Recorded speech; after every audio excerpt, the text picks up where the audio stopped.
Pecuária de amanhã, hoje, tecnologia, insumos, 5.0, 6.0, nós temos amanhã na pecuária. Será que a gente tem, Tadeu? Será, Fernando? Igor, será que toda loucura que você está fazendo tem sentido? Será que você não está colocando toda a sua energia, todo o seu dinheiro acendendo vela boa para defunto ruim? Vamos conversar sobre isso? Por falar nisso, Igor, eu já falei para você uma vez e vou falar de novo, mas dessa vez eu vou falar com muita gente ouvindo. Eu sou pai de 5. Meu filho mais velho tem 37 anos, a minha filha mais nova tem 4 meses. A melhor coisa da vida é a gente ver filho voar. A melhor coisa da vida é a gente ver filho brilhar. E eu fico muito feliz de saber que o seu pai, onde ele está, ele sorri o tempo todo de orgulho de você. Eu falo de você para minha mulher, para os meus filhos, para os meus funcionários, nas minhas palestras. Você é um cara que me enche de orgulho. Parabéns. Parabéns pela alma que você tem, que você cultiva. Parabéns.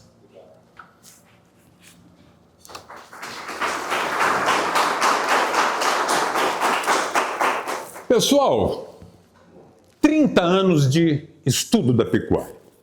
Será que a pecuária vai rolar? Mas tem sobretaxa chinesa, vocês vão ver que também tem sobretaxa mexicana, vocês vão ver que tem União Europeia dizendo que não vai mais comprar carne brasileira, e vocês estão vendo um governo aí que está tomando posse do Brasil. Será que isso tem sentido? 1995, 30 anos de pecuária. Isso parece bastante com um gráfico de montanha russa cheia de altos e baixos. Ah, Maurício, mas você está sendo muito imediatista. 30 anos não é nada. Tá certo, então vamos observar isso sobre 70 anos. Ciclos de alta e baixa nos preços. Quem é um pouquinho mais zerado, quantos planos mirabolantes aconteceram aqui? Quantas loucuras políticas administrativas aconteceram aqui? Quantos surtos de febre aftosa aconteceram por aqui? Quantas lutas mundiais aconteceram aqui nesses 70 anos? O mundo vai continuar a ser mundo, e se vocês quisessem, tivessem paciência, eu podia colocar para vocês aqui um gráfico que começa lá no Velho Testamento, e vocês iam ver que é a mesma coisa. Segue exatamente o mesmo padrão. Ciclo. Sabe o que vocês precisam saber do ciclo? Só isso aqui, gente. Vocês precisam saber a tendência. Nós estamos numa tendência ascendente ou descendente. É só o que interessa para vocês do ciclo. O ciclo, ele tem todas essas nuances, mas a tendência é amiga, amicíssima de vocês. Vamos procurar identificar isso. A Agrifato escreveu isto. Brasil, Estados Unidos, Austrália e Argentina juntos fazem 50% da produção global de carne bovina, e todos estão entrando em liquidação de fêmeas de rebanho ao mesmo tempo. Isso significa que o Brasil deve viver uma fase positiva justamente quando os outros todos estão num aperto. Isso é bom. Será que é suficiente? Segundo dados compilados a partir da FAO, USDA e IBGE, a produção global de carne bovina deve recuar em 2026. Este Este aqui é um estudo da Datagro, este aqui em azul mais claro. E a Datagro, se vocês não sabem, vocês acham que ela só cuida de valor, de fazer agora substituindo o CPEA para a Bolsa de Boi, ela tem mais de 60 países como cliente. Ela é uma das maiores e melhores consultorias de commodity do planeta.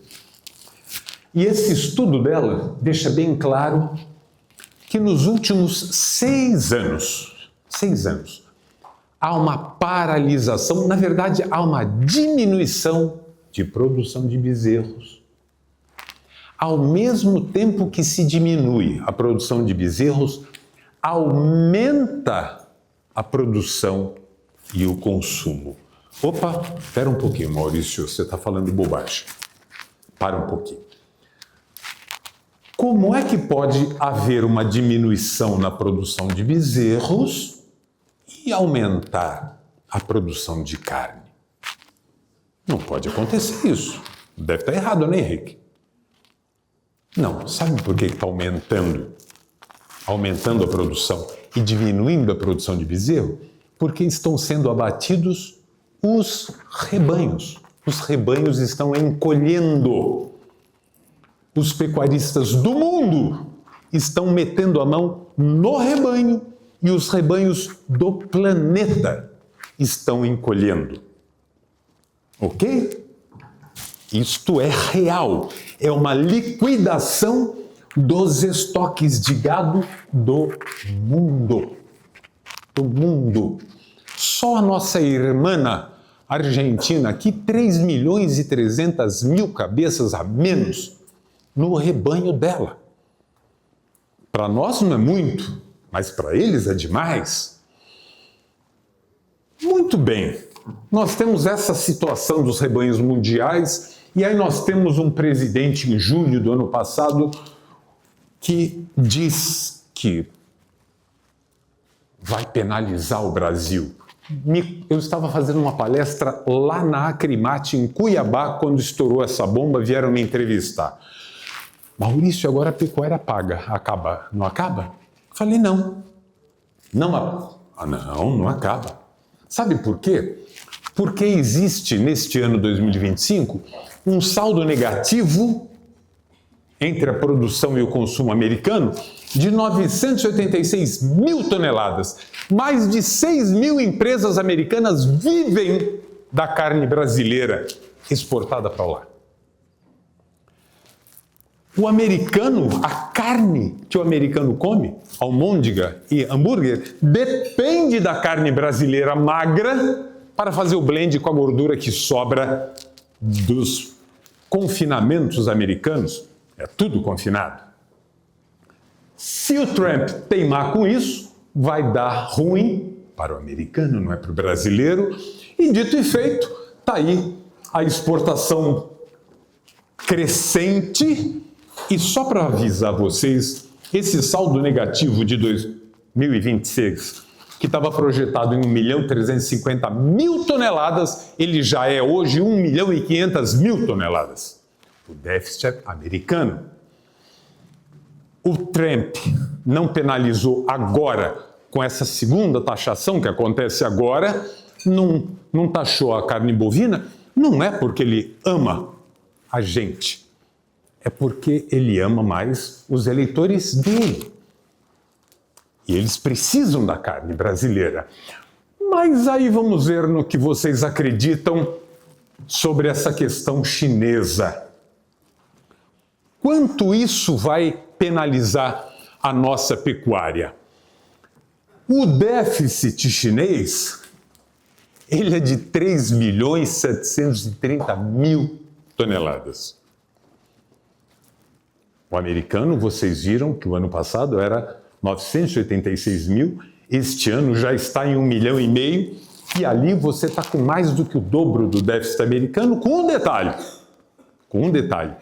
Esta conta que está aí apresentada não leva em conta o surto de aftosa que graçou sobre a China, Rússia, Mongólia, e ninguém sabe o resultado disso. porque eles não compram. Mas mais da metade das províncias chinesas estavam com surto de aftosa. É muita aftosa para você acudir, e vocês sabem que é um problema, porque a aftosa que pintou lá não tem vacina para ela. Tinha que desenvolver esta vacina, tá? E o William, que sabe disso melhor do que eu, é um queijo e uma rapadura. Ou melhor, são vários queijos e várias rapaduras para você desenvolver vacina para uma cepa nova.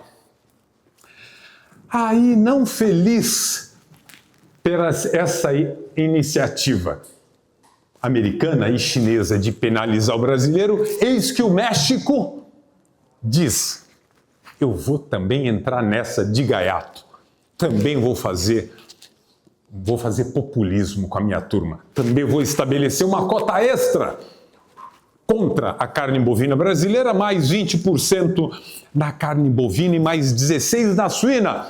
Vamos penalizar vocês em janeiro de 2026 e aí em fevereiro de 2026, México e Filipinas abrem mercados para novos produtos, além de suspender o antigo. Então, libera geral, porque a gente não consegue nem ficar um mês sem a carne brasileira.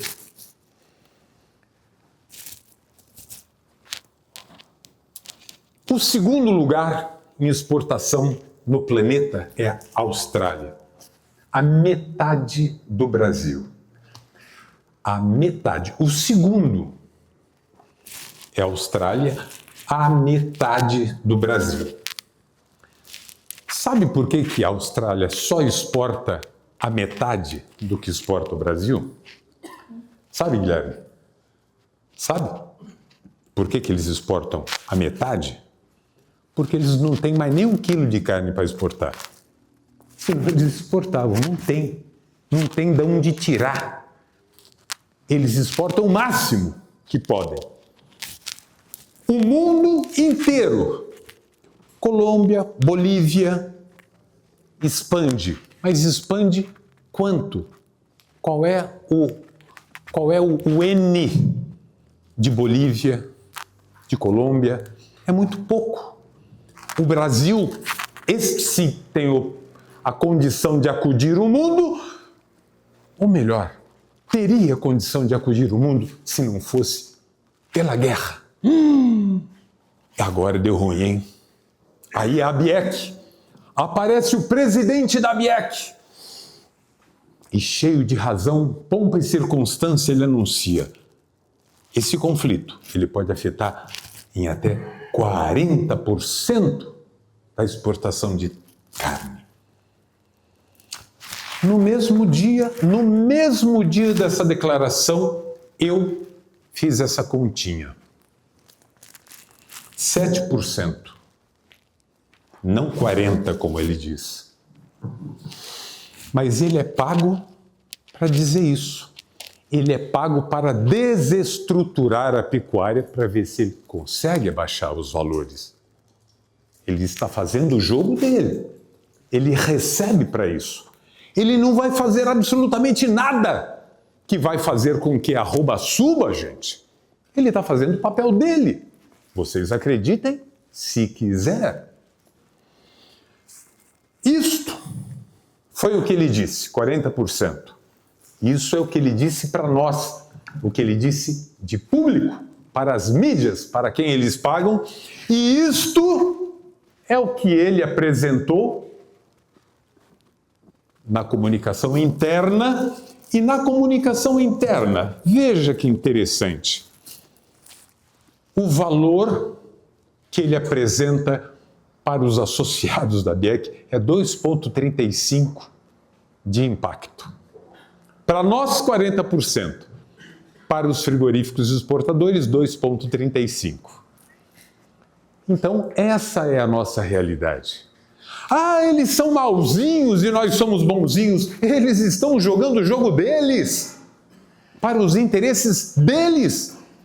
Qual é o grau de informação que vocês buscam para tomar as decisões de vocês?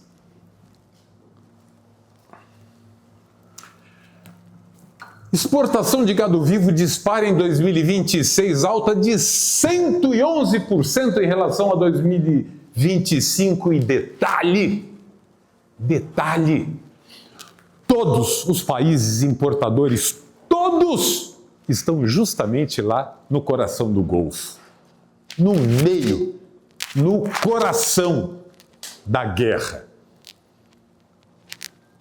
Em vez do impacto negativo de 40% do presidente Adabiek, nós temos uma alta de 111%, com um recorde absoluto em exportação de gado vivo. O mundo precisa da carne da pecuária brasileira. Isso daqui é uma publicação da Bloomberg. Não é minha. Olha lá. Quando o óleo dispara, os preços de comida tendem a acompanhá-lo. Em tempos de guerra, só a vida humana e a verdade perdem valor. A comida, nunca. Aí no mercado interno nós temos esse gráfico que é interessantíssimo desde 2006. Olha o que acontece nos anos que tem Copa e não tem Copa, independente do Brasil ir bem ou ir mal na Copa. Quando você chega no mês de junho para frente, olha a arrancada que o consumo interno dá. Não é o Maurício que está dizendo. Isso é desde 2006. Independentemente do Brasil ir ou não ir bem na Copa. Isto é o que acontece em anos de Copa. A gente consome aqui dentro do país muito mais. E é Copa e eleição. É necessário pão e circo para o povo. Não é nada novo. Desde os romanos isso acontece bem. Maior consumo, menor produção. Consumo de carne revisado para mais. Oferta mundial revisada para menos. As exportações seguem altas, firmes no primeiro semestre inteiro contra todo o terrorismo pregado desde o fim do ano passado. E a gente começou o ano de 2026, final de 25, com as férias de frigorífico e olha, milagrosamente, férias de frigorífico e arroba subindo. Isso final de 2025, começo de 26. Entretanto, você chega agora em julho de 2026, com o mundo acabando, frigorífico dando férias e agora muitas plantas e arroba subindo, inclusive hoje. 27 de julho, subindo. 29 de julho, subindo. Além da recuperação ao longo de julho, a expectativa é de continuidade do movimento de recuperação ao longo dos próximos meses, especialmente a partir de julho. Apertem os cintos, porque vai explodir. Reposição e arroba. Quem tiver caneta e papel, escreve que eu assino embaixo. O bezerro atingiu 420, começo do ano. Isso aqui era 2005, Fernando Iglesias dizendo que a arroba era expectativa acima de 350 e 360. Aí, de repente, a gente chega aqui em fevereiro, puxa vida, já estava em 380 a novilha, já estava em 400 reais negócio de novilha, isso era logo antes do carnaval, mas muito rapidamente o pessoal começa a fazer alguma coisa, olha, pode ser que caia depois do carnaval. A gente precisa abalar essa segurança do pecuarista. Olha, depois do carnaval, acaba aquele consumo, aquela loucura, a vida volta à vida real, cuidado, pode baixar. Olha como é que baixou. Olha como é que baixou. Bezerro a 615 arroba, bezerro a 477 a arroba. E aí o Rogério Goulart, que é o cara mais lúcido da pecuária brasileira, ele diz isso e eu acho extraordinário. O pico do boi é o bezerro. O valor do boi está precificado quando ele ainda é bezerro. Isso acontece, quem é um pouquinho mais velho de pecuária sabe que sempre aconteceu. Este gráfico, eu já apresentei ele anterior, mas eu vou chamar a atenção porque ele é de 6 de maio de 2024. E está escrito para todo mundo ver, isso daqui é público. O boi já está subindo, relaxa, nem começou a subir ainda, mas se apresse porque a festa está para começar. 6 de maio, terminou junho, a arroba decolou, sem parar no segundo semestre de 2024. Mas estava anunciado aqui, isso é público. Vocês ouvem conversa lorota, sem futuro, em roda de happy hour, ou vocês olham este horóscopo aqui que está à frente de vocês todo dia antes de sair de casa? Quem vocês leem? Com quem vocês se informam sobre o negócio que é a vida de vocês, a pecuária? Isso é público. O que é que fez o Maurício? O Maurício comprou o que pôde. O que pôde. Vendi até a mamadeira das crianças e comprei tudo em bezerro. E aí chegou no segundo semestre, todo mundo sabe, a arroba explodiu. Saiu de 185 a 188 aqui em São Paulo e foi para 360. O que eu fiz com essa bezerrada? Vocês acham? Eu estava recriando. Vocês acham que eu matei boi? Confinei boi? Nada, eu vendi tudo. Não fiquei 6 meses com eles. Vendi tudo. Isso não é pecuária, isso é negócio. Mas é um negócio pecuário e é um negócio que ele é anunciado. Mas olha o alto e baixo, sempre anunciada. Aí, em junho de 2025, olha onde é que nós estávamos de novo. A história se repete sempre. Onde é que vocês buscam informação? E aqui, este gráfico é recente. Está aqui anunciado. Olha o que aconteceu de 2001 até hoje, 2026, e olha o comportamento dos valores do bezerro.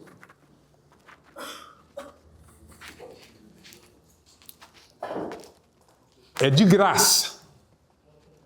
É de graça. Não custa nada.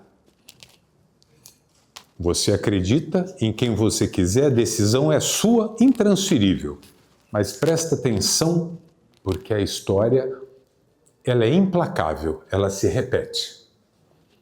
Então está aqui anunciado. Se alguém disser que nunca viu, que não esperava, que foi surpresa, não posso fazer nada. A minha obrigação é anunciar para vocês. Esse outlet brasileiro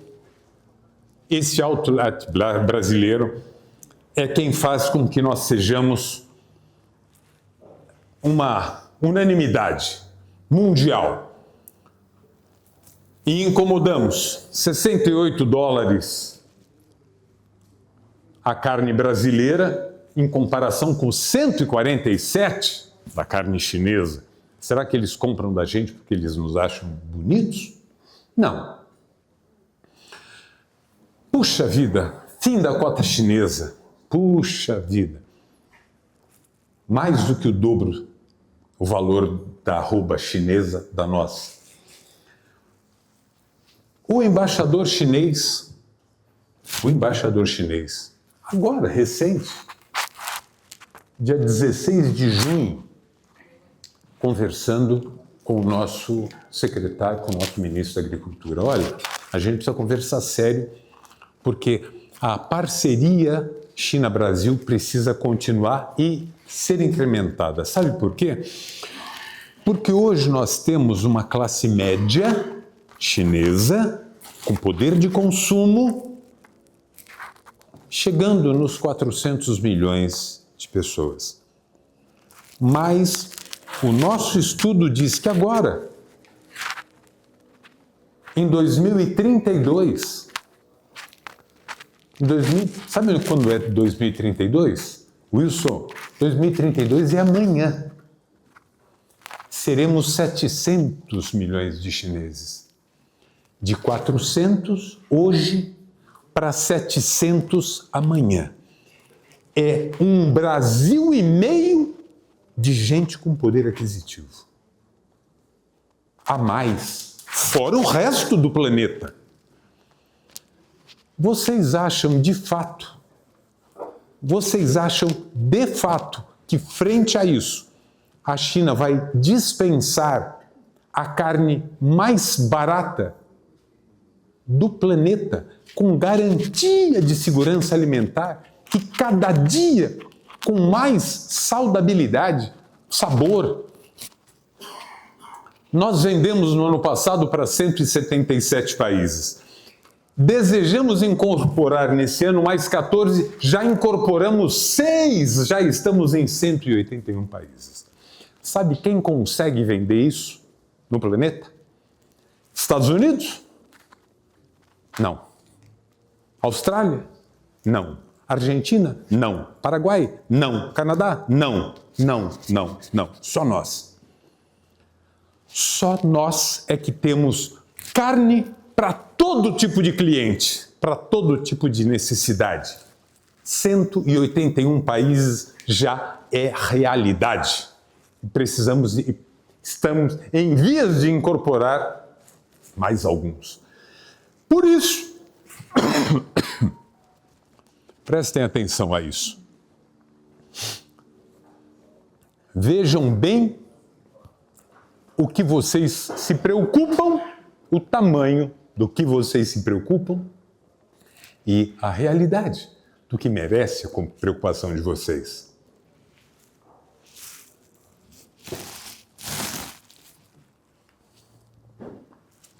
Eu só relembro esses 70 anos para dizer que a gente precisa focar no que a gente pode interferir. Como muito bem dito, foi dito aqui pelos três, Guilherme, Matheus e William, o cliente de vocês,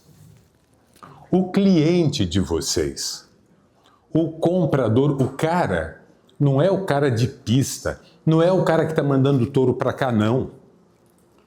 É o cara real. São os Zé Ninguém da vida, os Maurícios da vida da pecuária, é que são os clientes de vocês. E esse cara, ele precisa interferir nisso, porque no valor ele não tem condição de interferir. Ele precisa saber que ele tem a possibilidade de melhorar GMD, arroba por hectare, valor da arroba colocada, a qualidade da carne, a qualidade da carcaça e, claro, os valores de comercialização futura que não tem nada a ver com vocês. Mas isso é onde o cliente de vocês pode e deve interferir. E é isto que vocês precisam focar. Construção de pista de avião. Ah, não, desculpe, é o lombo de uma vaca de vocês. Eu me enganei. É que de longe parece uma pista de avião. Isto é extraordinário. Eu gostaria de gritar, eu gostaria de pular, eu gostaria de dar um berro tamanho que o Brasil pecuário inteiro me ouvisse e vibrasse como eu vibrei quando tirei essa fotografia.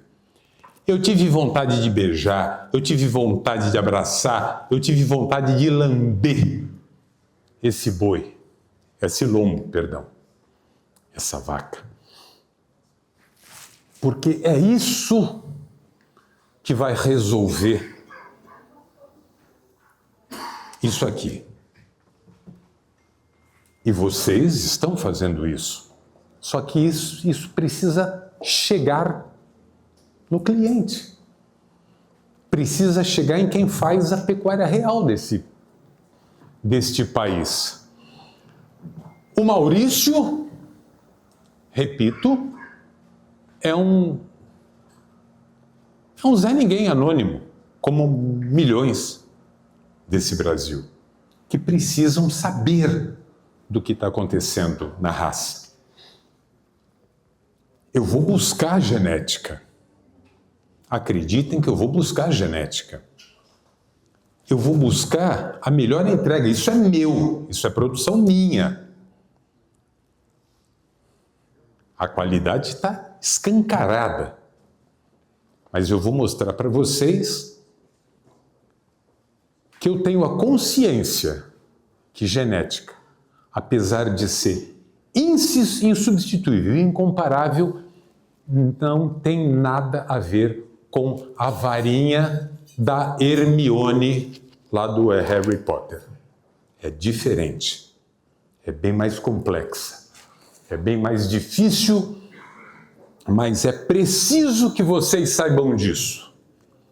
E é preciso que o marketing de vocês digam sem medo para um pecuarista diferenciado que fazer bem feito não dá trabalho, dá resultado.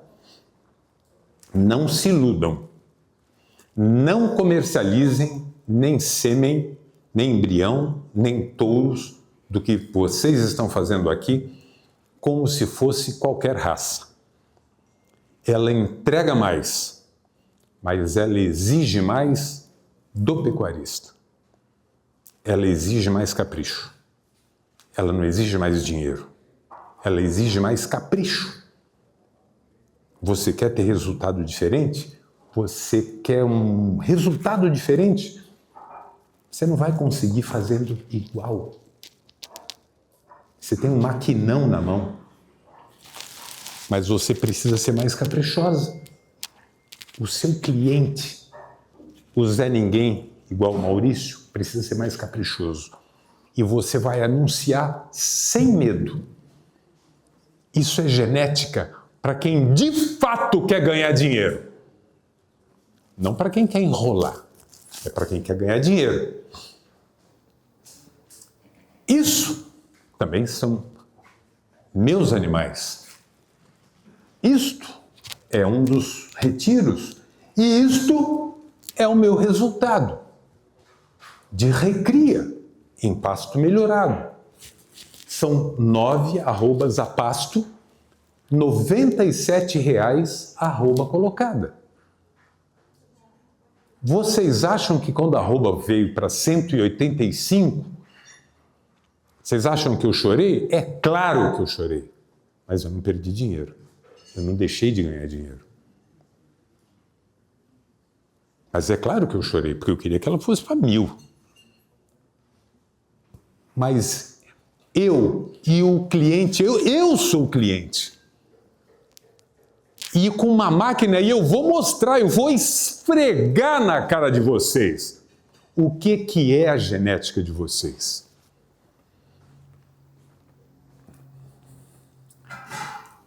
William,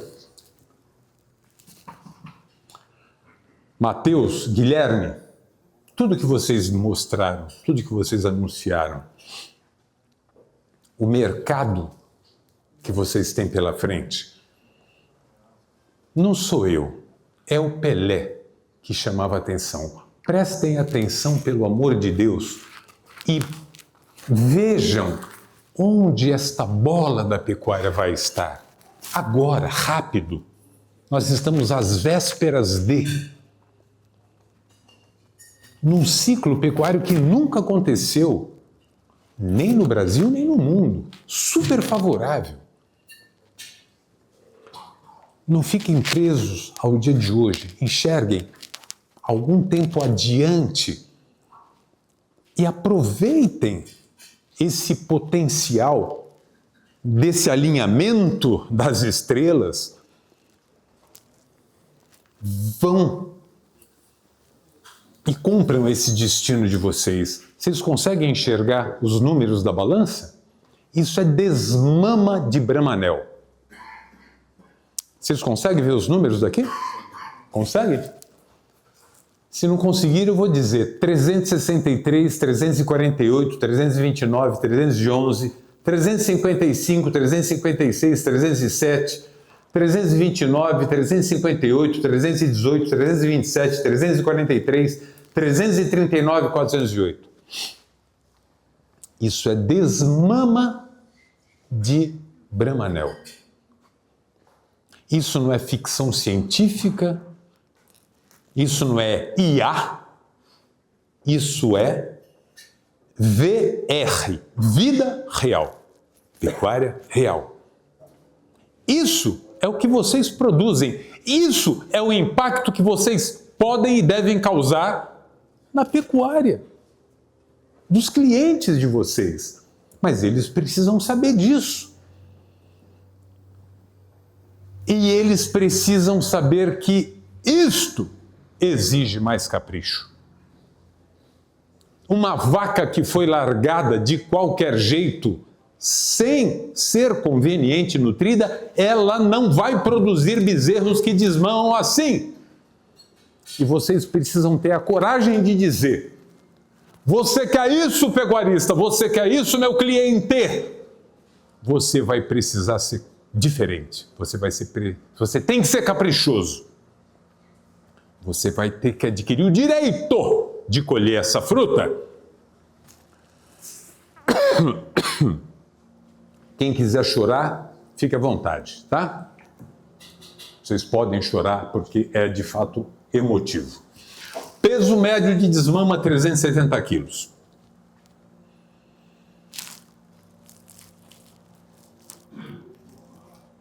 Peso de entrada 409 dias.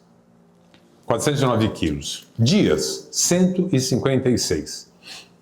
Ganho, 229. Ganho dia, 1,47. Peso médio morto, 377. Peso médio morto em arrobas, 25,17. O ganho de peso final no confinamento, 1,97.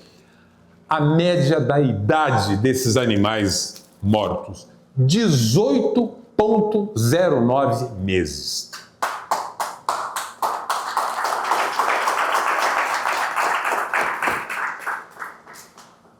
Eu não estou mostrando nenhuma opinião. Eu não estou dando palpite. Eu estou contando para você vida real, porque isso é vida real. Isso é pecuária real. Isso é pecuária que vive de pecuária. Isso aqui não tem um caixa 2, 3, 4 para estar injetando, para estar construindo mentira. Isso é pecuária fazendo dinheiro que retroalimenta a pecuária. Isso é vida real. E é preciso que vocês tenham essa consciência da transformação que vocês podem causar e a forma como vocês vão transmitir isso para o cliente de vocês. Estes animais Bramanel, eles não são para pecuarista lambão. Ficou claro? Não fiquem com medo de vender sêmen ou de não vender. Não compra não. Não compra não. Compra o boi de boiada do seu vizinho, que é mais adequado a você. Se você quer ganhar dinheiro de verdade, se você quer ser um pecuarista de sucesso que vai crescer na atividade, em vez de você ser um candidato a sair do negócio, você precisa ser caprichoso, mas você vai ganhar dinheiro como você nunca imaginou que fosse capaz dentro da pecuária. E isso é apenas um bônus para quem está fazendo toda a outra lição de casa produtiva.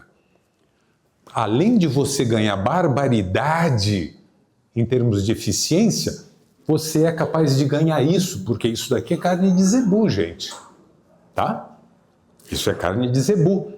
A mãozinha que está dentro dessa luva é da doutora Liliane Sugizawa.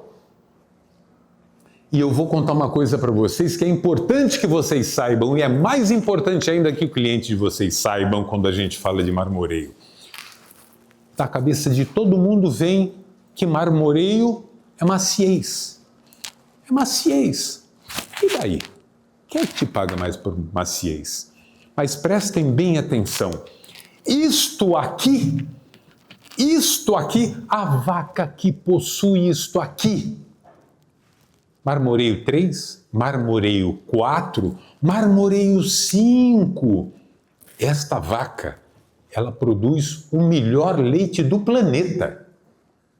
O leite desta vaca vai fazer com que ela desmame o bezerro e a bezerra mais pesados do planeta. É isso que faz esse leite bruto de qualidade, é esse marmoreio.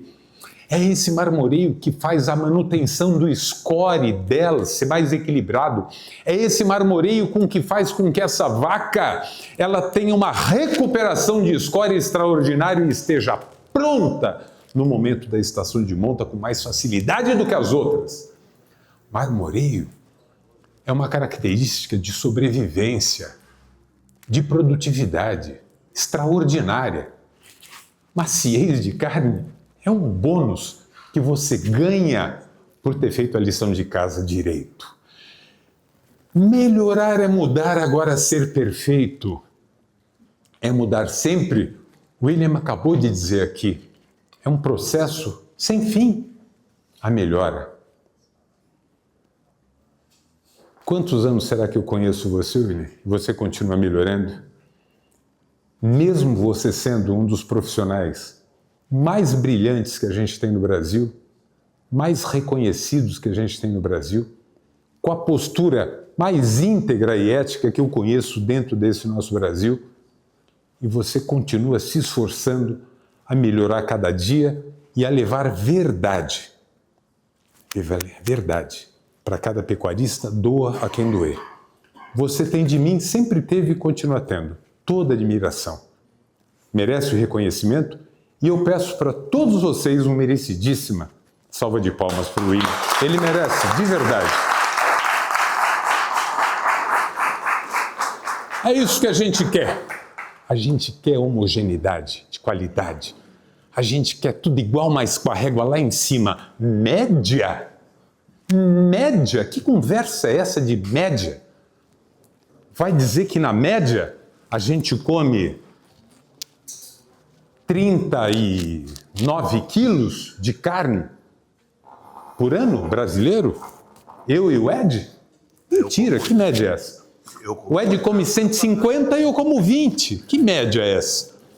Média é a gente levar ferro e ficar cuidando de animais ruins.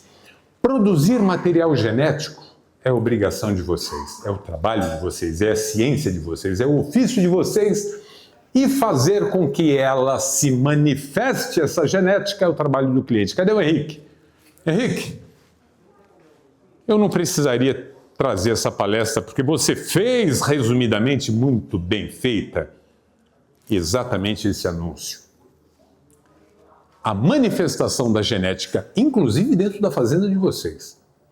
Porque entupir uma vaca de comida, de ração, não é nutrir corretamente essa vaca.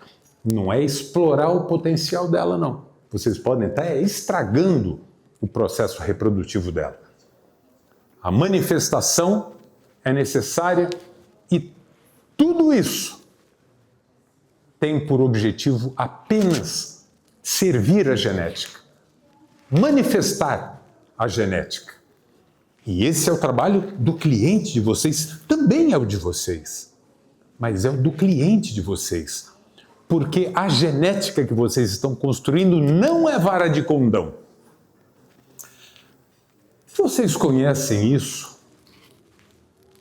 Todos esses aspectos da gestão, e eu faço questão de incorporar a tudo isso que é conhecido a predição causada pela avaliação e a seleção de ultrassonografia de carcaça, que não é mais estatística, é uma certeza. É uma certeza. Isso tem que ser incorporado ao sistema de seleção de vocês. Não é excluir o que vocês fazem, é ser incorporado ao que vocês fazem. É tornar ainda mais rigoroso e ainda mais certo e garantido os resultados do que vocês já fazem. É um processo de gestão que não pode ser nunca mais desprezado. Tanto quanto uma IETF da vida. Isso é resultado da pecuária americana. Saíram de 204 quilos para 440 e uma eficiência e um desfrute extraordinário. Pá, que lindo! O Brasil finalmente conseguiu ultrapassar a produção americana. Nós produzimos 1 quilo a mais do que produz os Estados Unidos.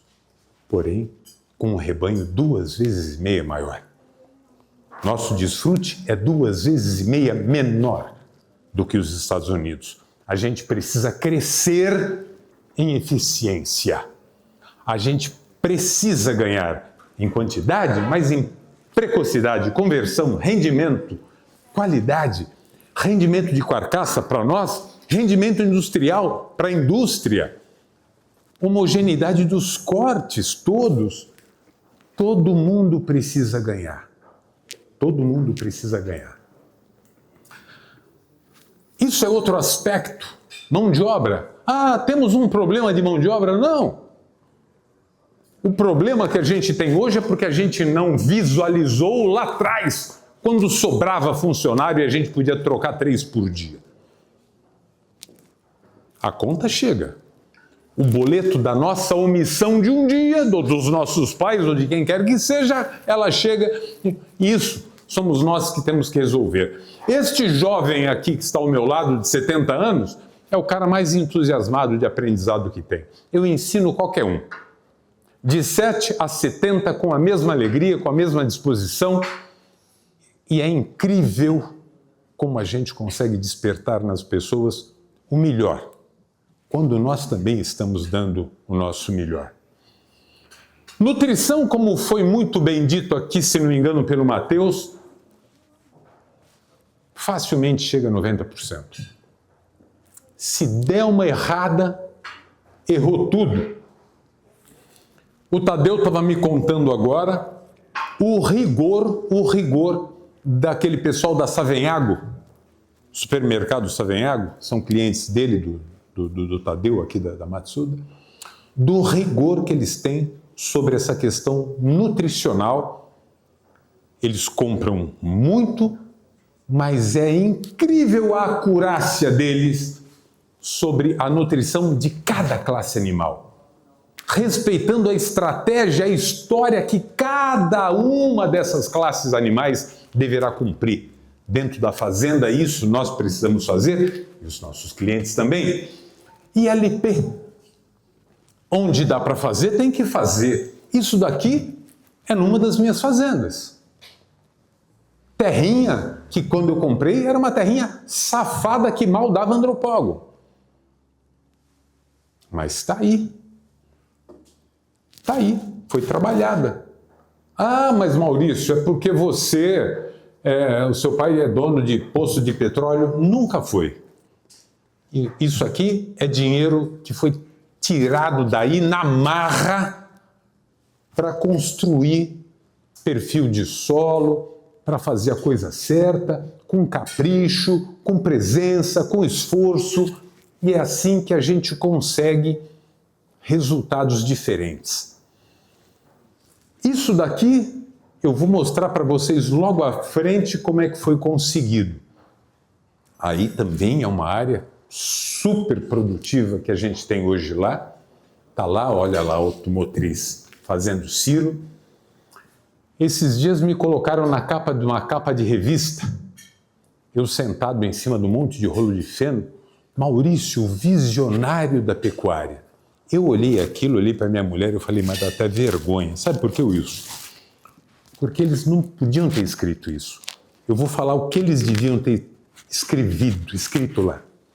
Eu vou pedir licença, perdão para as senhoras todas, mas eles deviam ter escrito Maurício, em vez de o visionário da pecuária, Maurício o cagão da pecuária.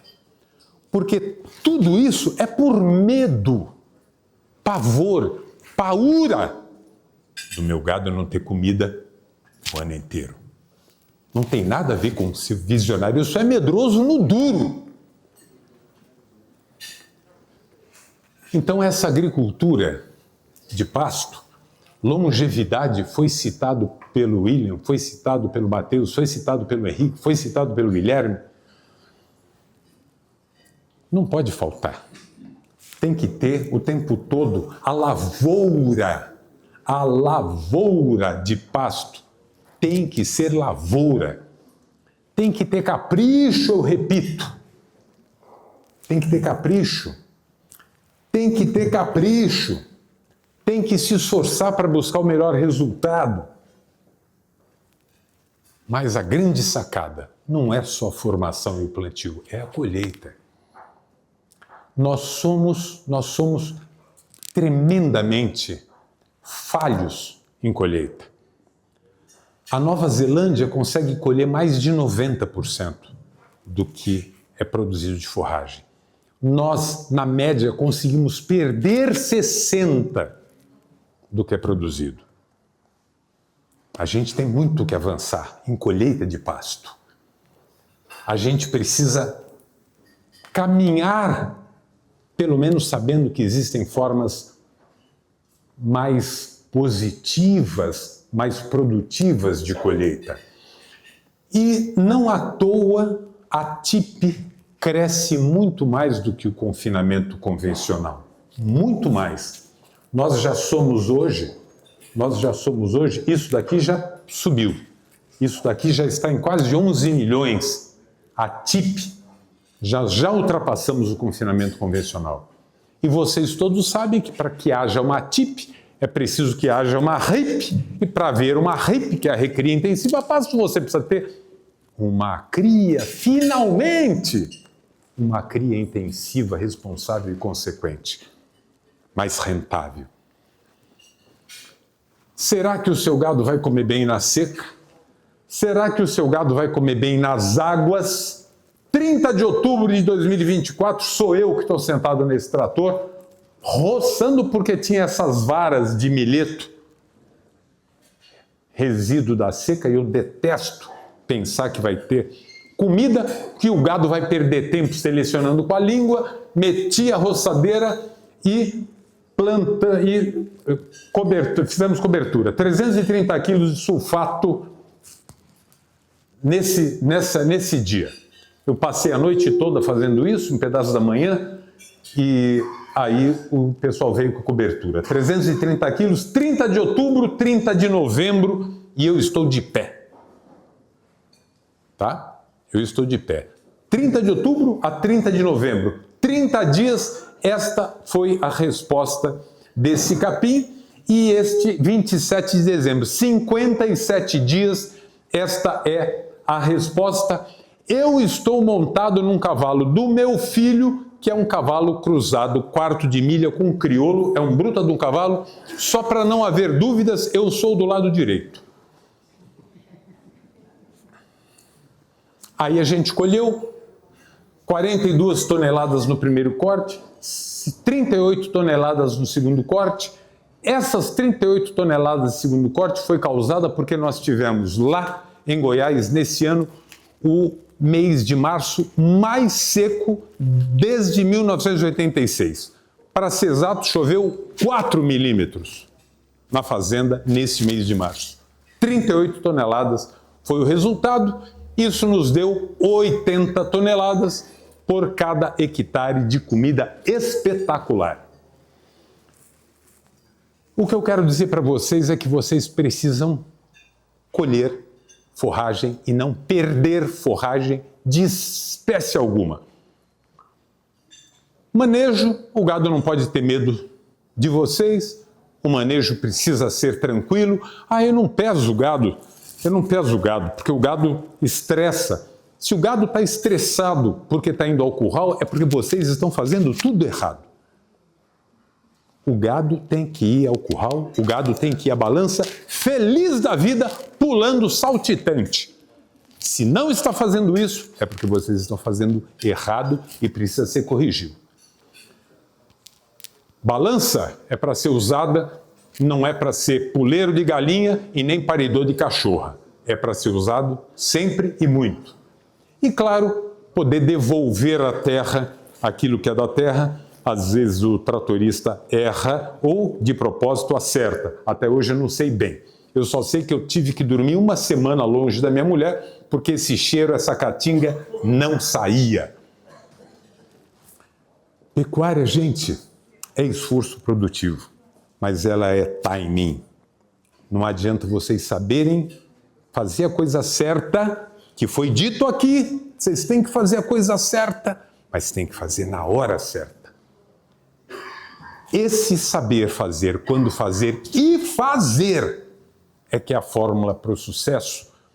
Vocês precisam cumprir, então, esses 4 Cs. Conhecimento, que é o que fazer. Competência, que é saber fazer. Constância, quando fazer. Fazer sempre. E o compromisso.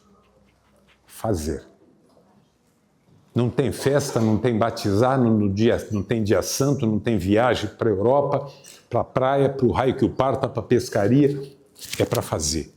É o pensamento agrícola. É hoje, é agora, tem que fazer e é a prioridade. Esta é a sofisticação que a gente precisa nas fazendas, William? Será que é essa? Ou será que isso resolve a nossa vida? Fazer o básico bem feito é espetacular. E é óbvio que eu não estou falando de grampo, de alfinete ou de caneta, eu estou falando de simplicidade, mas da simplicidade certa. O Amir Klink, ele diz o seguinte, ele diz que se ele tivesse todo o recurso que ele precisava, que ele desejava, para poder ter realizado os projetos dele, todos os barcos teriam afundado. Nenhuma viagem teria dado certo. Todas as melhores soluções que ele encontrou e que são soluções adotadas hoje por toda a náutica mundial, ele só encontrou porque ele não tinha os recursos que ele precisava e ele teve que criar um caminho novo. Nenhum de nós está livre deste raciocínio, desse impulso, porque a invenção ela é filha da necessidade.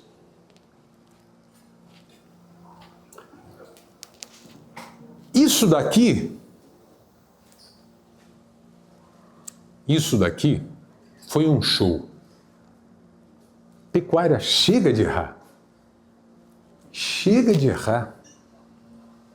Mas, Maurício, será que erram tanto? Será que a pecuária erra tanto? A pecuária, hein?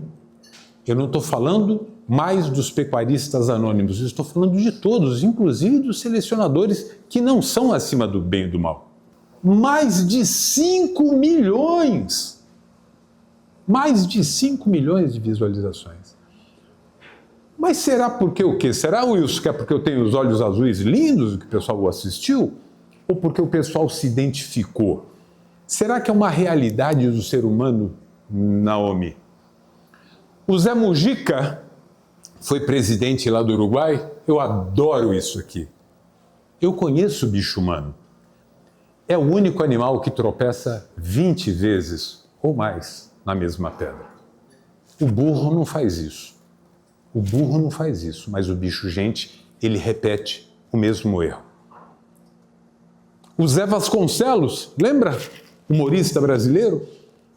Ele dizia assim, ele falava, o bicho humano é extraordinário, porque ele é o único que sabe que vai dar uma mancada. E dá.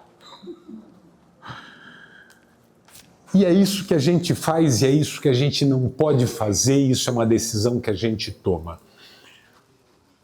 Está aqui de novo Maurício contando uma novidade. Aristóteles diz que virtude não é teoria. E quando eu falo virtude, virtude é decisão, você vai fazer. É você fazer o certo, mesmo que você não esteja com vontade, mesmo que você esteja acostumado a fazer de outro jeito, Virtude não é teoria. Não basta saber o que é, não basta ter boa intenção, não basta admirar a pessoa boa. Tem que ser na prática, no exercício diário. Estamos todos nós aqui juntando pedra. E isso foi um exercício feito durante 4 anos consecutivos nessa área. Todo mundo catando pedra, porque uma vez eu fui campear no Rio Grande do Sul e voltei de lá morto de vergonha. Porque eu achava que essa área que vocês estão vendo lá na minha fazenda, eu achei que tinha pedra. E quando eu vim do Rio Grande do Sul, numa hora que eu fui campear, eu morri de vergonha, porque aí eu conheci o que era pedra. Ali eu conheci o que era pedra. E aí eu cheguei lá e falei para minha turma, pessoal, mostrei as fotografias e eu falei, eu não durmo mais enquanto eu não transformar isso. 4 anos nessa novela. Então Aristóteles comparava virtude e habilidade, porque ninguém vira músico conversando, lendo sobre música. Precisa paciência, precisa persistência, dia após dia. Isso já estava terminando no 4º ano, o pessoal já passando niveladora e eu ainda catando pedra que a niveladora tirava depois de 4 anos juntando pedra. Tá aí, ó, na minha caminhonete. Para quem foi que eu contei hoje, que eu vendia a minha primeira Amarok com 800 mil quilômetros? Eu falei para alguém aqui, foi essa Amarok, bem aqui, ó. Essa daqui, eu vendi ela com 800 mil quilômetros, está rodando até hoje, nunca deu problema. E olha que tem anos que eu vendi. Nós somos aquilo que fazemos repetidamente e muda tudo. Né? Caráter é o caráter de você se acostumar, tornar hábito, fazer o que precisa ser feito. Certinho, com capricho. Fazendo todo dia dá certo. Isso aqui é aquela área cheia de pedra. É uma das áreas mais produtivas que eu tenho hoje na fazenda, William. Então, a gente consegue fazer, a gente consegue modificar e a gente consegue o mais importante de tudo, que é se modificar. E a gente chega nesses resultados, que podem ser resultados agrícolas, que podem ser resultados pecuários, que podem ser resultados familiares, são resultados profissionais, são resultados de vida. E é isso que muda tudo. Mudar a vida, mudarmos a nós mesmos, é o que muda a pecuária, é o que muda a genética e é o que pode fazer o grupo de vocês cada dia mais unido, cada dia mais alinhado, com um propósito cada dia mais fortalecido, onde o ego sai fora das decisões e das ações. Vocês melhores fazem genética melhor e contribuirão, sem dúvida nenhuma, para uma pecuária brasileira muito melhor. Muitíssimo obrigado a todos.